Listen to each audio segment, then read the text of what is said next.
ആകാശത്ത് മഴവില്ല് കാണുന്നത് സാധാരണമാണ്. എന്നാൽ മേഘം തന്നെ മഴവില്ലായി മാറിയാലോ?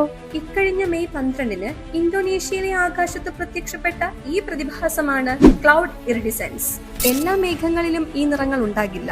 സാധാരണയായി ഇടത്തരം ഉയരത്തിൽ ഓൾട്ടോ ക്യുമുലസ് അല്ലെങ്കിൽ സിറോ ക്യുമുലസ് മേഘങ്ങളിലാണ് ഈ ഒരു പ്രതിഭാസം കാണുന്നത്. ഈ മേഘങ്ങളിലെ വാട്ടർ ഡ്രോപ്ലെറ്റ്സിനോ ഐസ് ക്രിസ്റ്റൽസിനോ ഏകദേശം ഒരേ വലിപ്പമായിരിക്കും എന്നതാണ് ഇതിന്റെ പ്രത്യേകത. സൺലൈറ്റ് ഈ ചെറിയ കണികകളുടെ വശങ്ങളിലൂടെ കടന്നു പോകുമ്പോൾ അതിന് ഡിഫ്രാക്ഷൻ സംഭവിക്കുന്നു.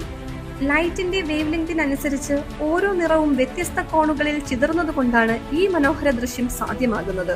സാധാരണ മഴവില്ലുകളിൽ റിഫ്രാക്ഷൻ എന്ന പ്രക്രിയയാണ് നടക്കുന്നതെങ്കിൽ ഇവിടെ ഡിഫ്രാക്ഷൻ ആണ് നടക്കുന്നത്. സൂര്യന്റെ ദിശയിൽ നിന്നും ഏകദേശം 10 മുതൽ 40 ഡിഗ്രി വരെയുള്ള ആംഗിളിലാണ് ഈ ഒരു ഫിനോമിനൻ ഉണ്ടാകുക. പ്രകൃതിയിലുള്ള ഓരോ കാഴ്ചയ്ക്ക് പിന്നിലും ഇത്തരത്തിലൊരു സയൻസ് ഉണ്ടാകും.